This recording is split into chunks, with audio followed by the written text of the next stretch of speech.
Hello everyone, it's Shane Kanto, your Wasteland reviewer, and I'm here to review The End of Sex, and this is written and starring Jonas Chernick, and is directed by Sean Garrity.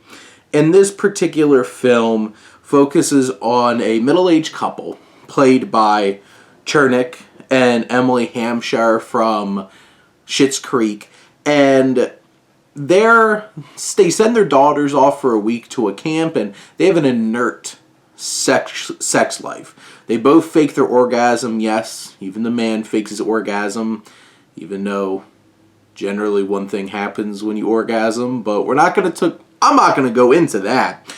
And they both are not really feeling their sex life, so they try to shake things up.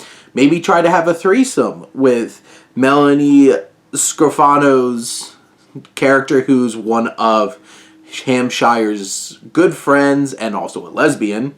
And of course you throw this stereotype of a lesbian out there who becomes a predator, who just wants nothing but to be with her friend, and it gets really weird, and they probably shouldn't have just leveraged a gay person in that way in this film. And I really feel bad for Scrofano, who's really talented, love her, she's hilarious in Letterkenny. And that element, not a good vibe. But each of them have somebody at their work that they have some connection with. You have Gray Powell, who is because you have Hampshire's character who's like an art teacher, and Powell wants to use one of her students' art in his gallery. There's some tension. Lily Gao plays Chernick's co-worker, and for some ungodly reason outside of the fact that Chernick wrote this, that this extremely attractive young woman has something for him. Yeah, didn't buy that for a minute. And you have that dynamic going on, and this film really, from an overall narrative and thematic standpoint, you would think it kind of comes off as like beat by beat. You expect it. Like, they're on the rocks, they do these crazy things, they both regret it, they both do something, they both regret it, they come together happily ever after. Even though I don't buy this marriage, and I don't think they should stay together. And I feel like that's one of the cruxes of this film, and why it doesn't work as well for me, is because she really deserves better than him, and he is just a giant man-child. And, like, his arc isn't to be any less of a man-child. It's just like, oh yeah, I love my wife. No, duh.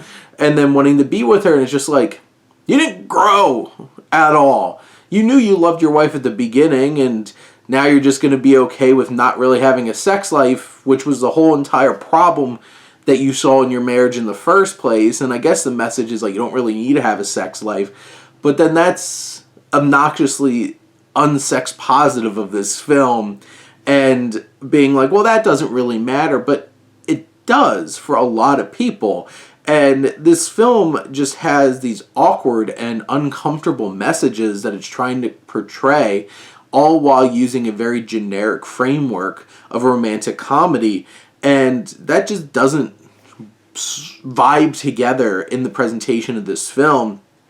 And what's interesting is, like, there's so many moving pieces. There's really awkward moments. They go to this, like, very openly sex place, and of course they have to see a family member that makes things super awkward.